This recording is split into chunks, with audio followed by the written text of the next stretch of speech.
Ok, donc on pourrait continuer à parler de la sorcellerie un peu, parce que c'est en effet, ça prend place très grande dans mes recherches. Mais d'abord, peut-être pour continuer, les livres qui m'ont beaucoup inspiré, j'aurais dû mentionner certainement Achille Mbembe, qui est camerounais aussi et que je connais très bien depuis 82, je crois, non, 83 peut-être, quelque chose comme ça. Et parce qu'Achille m'a beaucoup inspiré aussi dans le premier livre que j'ai écrit sur la sorcellerie. Et ensuite Joseph Tonda, que je connais un peu plus depuis... je le connais personnellement depuis 10 ans à peu près.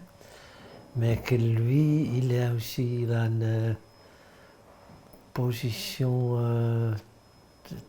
ça, ça ne me rend pas jaloux, une position très difficile avec les accusations de sorcellerie. Et lui aussi, il est un exemple plus qu'Achille, mais parce qu'Achille habite maintenant à Johannesburg, tandis que Joseph habite plutôt chez soi à Libreville. Alors là, c'est plus pénible avec les accusations, les soupçons et tout ça. Mais d'abord, la sorcellerie, une grande question est à quelle mesure on doit être initié, comme le livre de Tausig, j'en parlais déjà un peu, et c'est le grand sujet pour les études de sorcellerie. Donc, d'abord, la sorcellerie, c'est un terme terrible, c'est un terme très... c'est une mauvaise traduction de termes locaux. Et, donc, c'est aussi là mon gêne avec le sujet, parce que ça confirme toutes sortes de présomptions, de partis pris sur préjugés sur l'Afrique, évidemment. Donc, c'est pour ça que j'ai essayé de compenser ça un peu en parlant de la modernity of witchcraft, parce que c'est pour souligner que c'est pas traditionnel et qu'il y a beaucoup de parallèles chez nous. Donc, mon dernier livre sur le sujet, c'est Witchcraft, Intimacy and Trust, et là j'essaie de sorcellerie, intimité et confiance. Africa Comparison, Afrique en comparaison, donc j'essaie de montrer un thème très important dans ces représentations, c'est le lien avec intimité. Donc intimité qui est à la fois soutien, mais aussi très dangereux, qui te rend très vulnérable. Et là, la différence, l'Afrique, c'est certainement pas spécial, évidemment. Intimité comme source de danger, c'est très connu partout au monde. Donc, je crois que la solution, c'est pas d'éviter le terme est tellement utilisé si généralement en Afrique, c'est vraiment approprié. Donc, les débats publics sont en termes de sorcellerie, donc je crois mieux que souligner que ça parle des problèmes humains très généraux et qui ne sont pas tellement différents de nos problèmes. Mais donc, au début de mes recherches, il y avait la question d'initiation. Donc, notre voisine qui était une Nganga, une guérisseuse la plus connue du canton, m'a demandé pourquoi tu poses tant de questions sur la sorcellerie, est-ce que tu es sorcier toi-même? Et donc elle était très malin, comme tous les Gangas sont très il aime les petits jeux et de te rendre, de te mettre à tes aises, pas à l'aise, de te rendre insécure. Et donc, non, elle avait déjà vu que mon ventre était vide, donc c'était pas. Mais si je voulais tellement voir ce que les sorciers disaient la nuit, donc c'était l'expression clé partout, dans beaucoup de parties de l'Afrique, c'est le deuxième paire de jeux, ou 4 jeux. Donc, l'initiation, c'est on te donne une extra vue, et là tu vois les choses que les autres ne voient pas. Et donc, j'hésitais un peu, mais elle pouvait mettre un produit dans mes yeux, là j'aurais le deuxième jeu. Mais c'était une blague, parce que normalement, ça comme de Ronnie dont vous avez parlé, le gang, le jésuite qui s'est fait initier comme ganga au Cameroun, ça c'est une initiation très très longue, mais donc le jour prochain, je suis passé chez elle, j'ai dit bon, ben, pourquoi pas, essaye.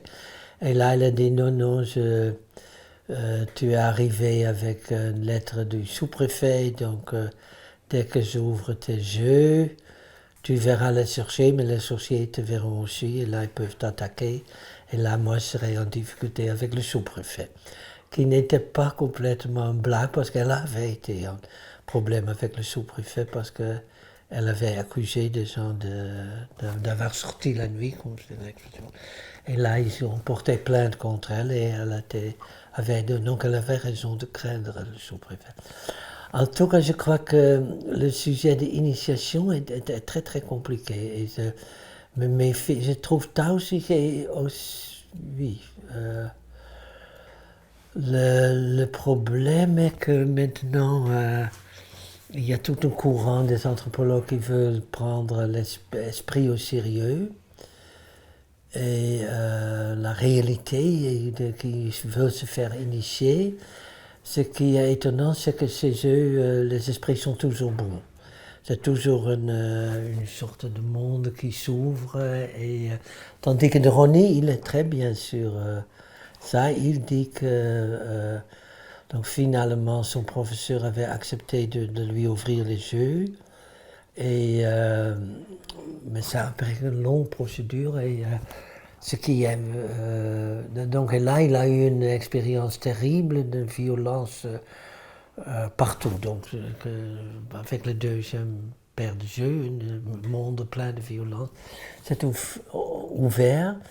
Et c'est seulement à cause de son entraînement comme jésuite qu'il a supporté donc, Eric de Ronnie, je respecte beaucoup parce que il montre aussi le côté noir. Donc, mais même chez lui, donc il montre aussi que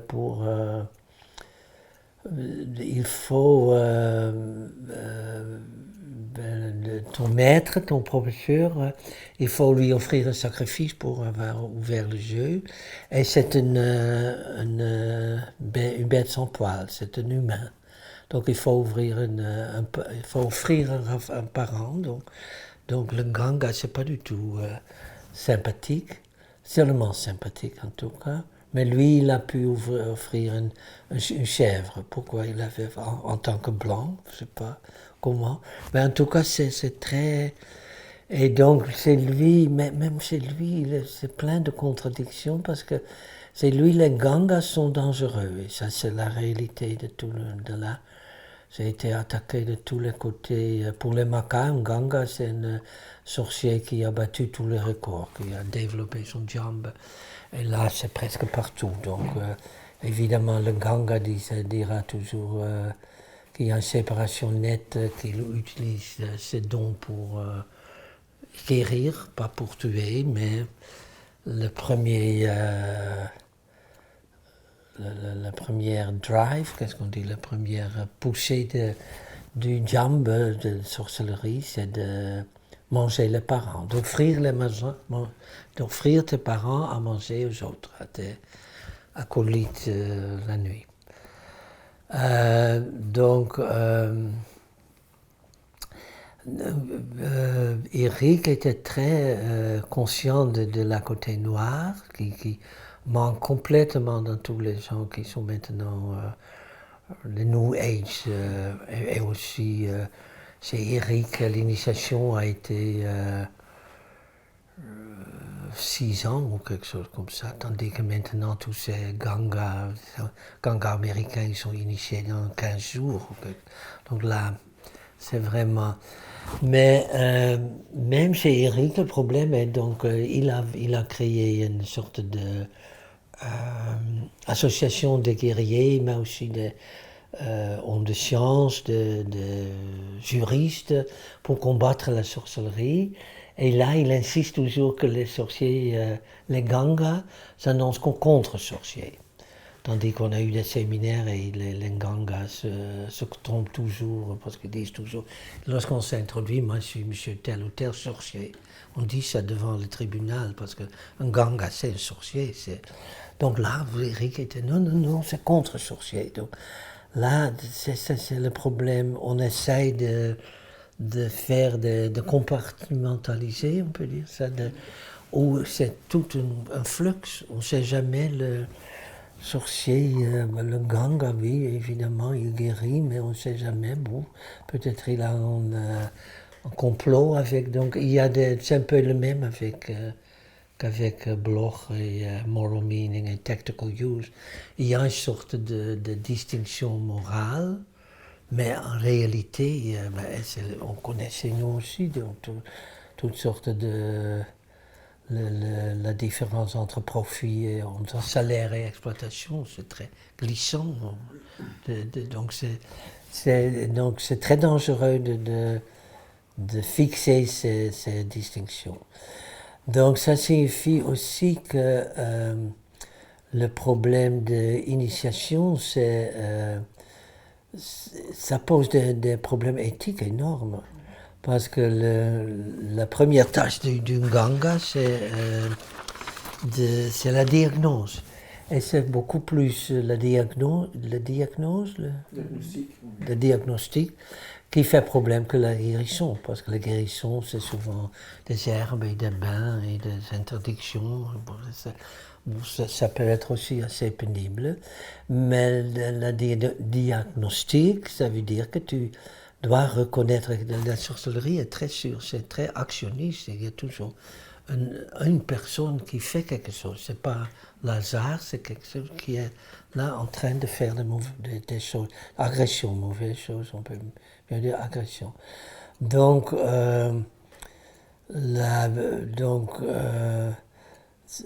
comme ça, tu dois, par exemple, c'est un collègue van Binsbergen. Tu connais peut-être le nom, il pourrait aussi être sur ta liste. Mais c'est un très bon anthropologue, mais il vient de faire une opération de cœur, donc j'espère que, je ne sais pas, j'ai pas de nouvelles.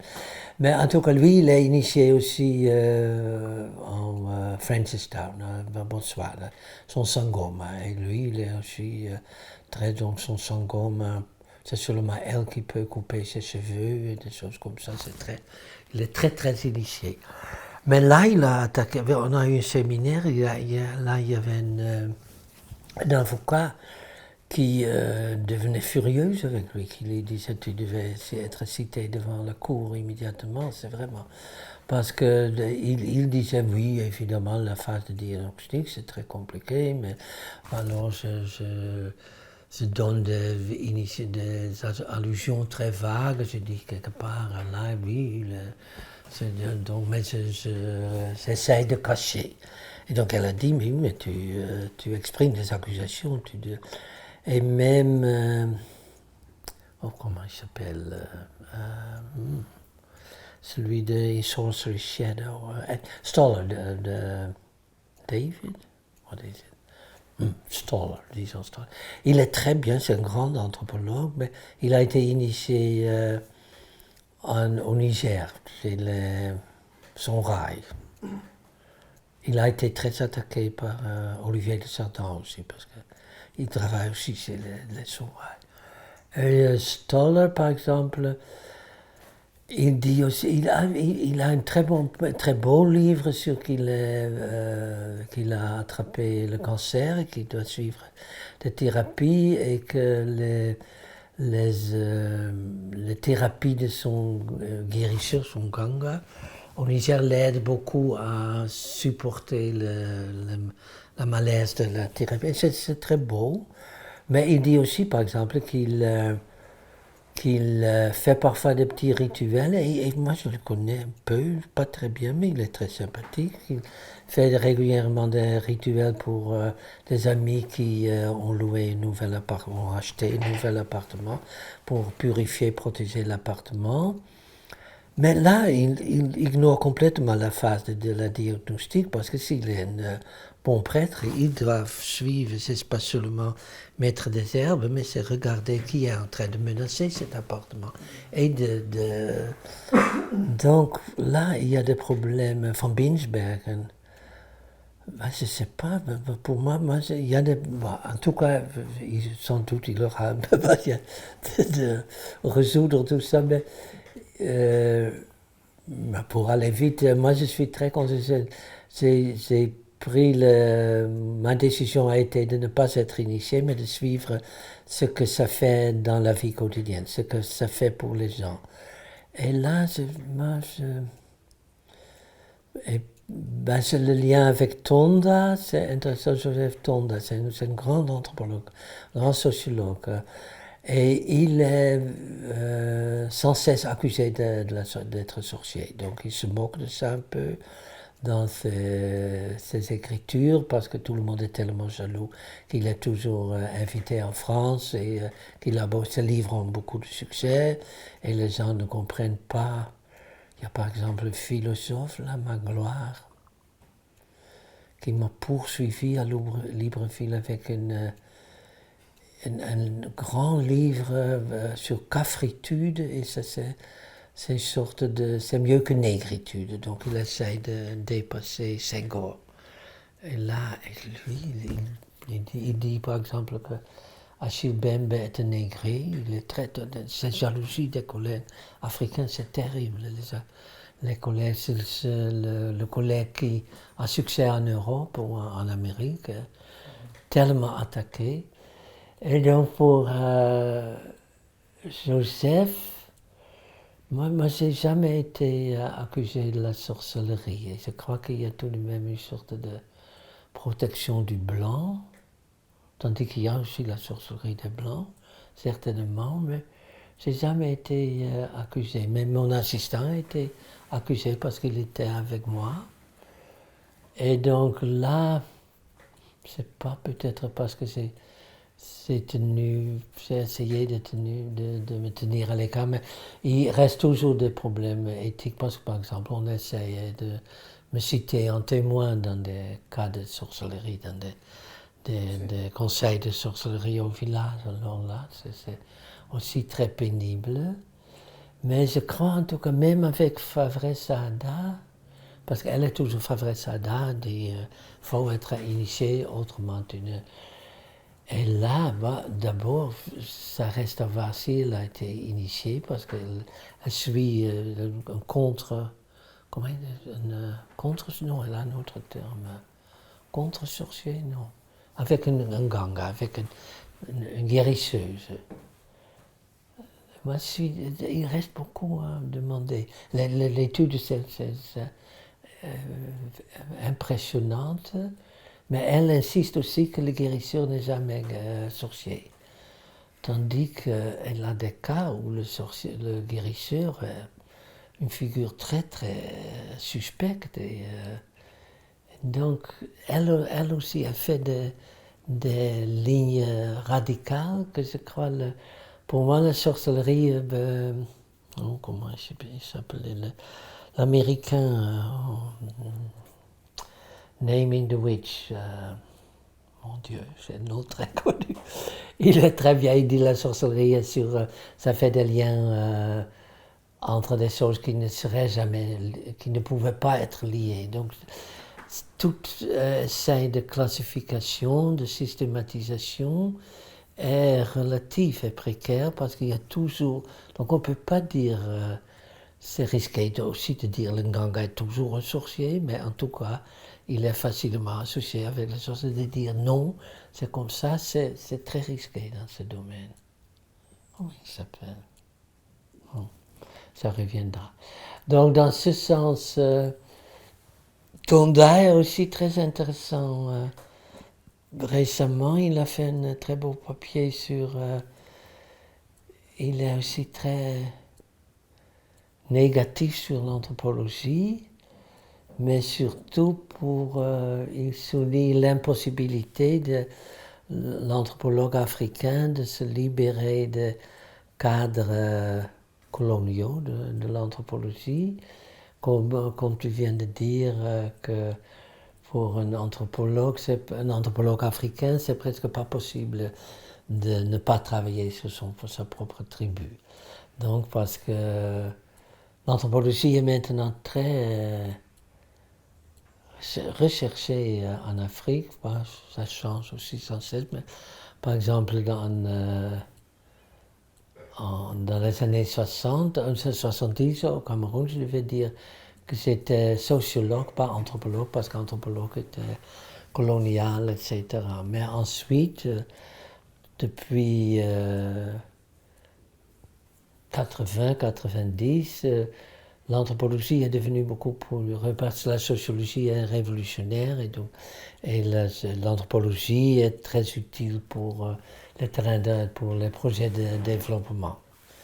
Mais donc, et c'est vrai, la plupart des anthropologues, leur seule façon d'augmenter le salaire un peu, c'est travailler pour un projet de développement, mais là c'est presque imposé qu'on doit travailler sur sa propre tribu parce qu'on parle la langue. Et ça, donc là, on reste dans un cadre ethnique, c'est ça l'argument de Tonda. Donc, il suggère aussi que les anthropologues préfèrent de travailler sur leurs propres groupes, parce que oui, c'est pas pour des raisons de facilité, et aussi pour remettre leur groupe sur la carte. Mais dans ce sens, c'est de nouveau c'est plus... c'est pas tellement les perspectives coloniales, c'est les réalités coloniales, c'est les structures institutionnelles qu'on devait attaquer pour... et là, c'est vrai ce que tu viens de dire, que ça serait beaucoup plus intéressant des anthropologues qui travaillent ici. On a eu, par exemple, dans les années 90, aux Pays-Bas, à Leiden, on a eu toute une équipe d'anthropologues indiennes qui travaillent sur les soins pour les vieux aux Pays-Bas. Et il y a eu plusieurs aussi ailleurs. Et ça surtout sur la façon dont les Occidentaux traitent leurs vieux. C'est aussi un sujet reconnaissant. Et, et c'était très intéressant. C'était des anthropologues indiens. Je ne connaissais pas très bien, mais une d'elles a assisté à mon séminaire de PhD. Elle était très bonne. L'anthropologie indienne, il y a et tout de même, cette étude, ça reste à voir. Pourquoi ça ne fait pas... Ça n'a jamais attiré beaucoup d'attention. Et c'est vrai. Ça serait intéressant. Et pourquoi? Qu'est-ce qu'on peut s'attendre à... C'était un peu dans ce qu'on... des perspectives auxquelles on s'attendait. Donc, c'est un scandale que les Blancs mettent leurs vieux à part, etc., dans des camps où... donc c'était pas très surprenant. Mais le sujet, là, oui, donc ça serait très, très, très important pour une... je ne suis pas du tout sûr... par exemple, les jurys de l'IRC, European Research Council, qu'est-ce qu'on dit en français là? IRC, on dit IRC. Okay. Donc les jurys sont très difficiles à suivre, mais ça devait être une... mais non, là, ça commence pour pour appliquer pour un IAC, tu as besoin d'une association avec un institut européen et plutôt, surtout une poste européenne. Donc, à quelle mesure la différence? Bon, il y a maintenant, ça va, je connais plusieurs collègues nord-africains qui ont eu une IRC pour étudier, mais là, de nouveau, pour étudier la position des migrants en Europe. Donc, non, ça c'est vrai, ça serait. Mais pour moi, tout le problème est que donc on a réussi à différencier le personnel universitaire pour genre, donc ça dépend aussi de la discipline, mais pour certaines disciplines, les femmes sont en majorité, donc ça a marché. Et pour qu'est-ce qu'on dit, les minorités, ça marche très très mal. Et je ne comprends pas pourquoi. Ça peut être aussi l'Afrique du Sud, est peut-être un bon exemple. En Afrique du Sud, j'ai évolué plusieurs instituts de recherche en Afrique du Sud et c'est un peu le même quoi, avec les instituts américains.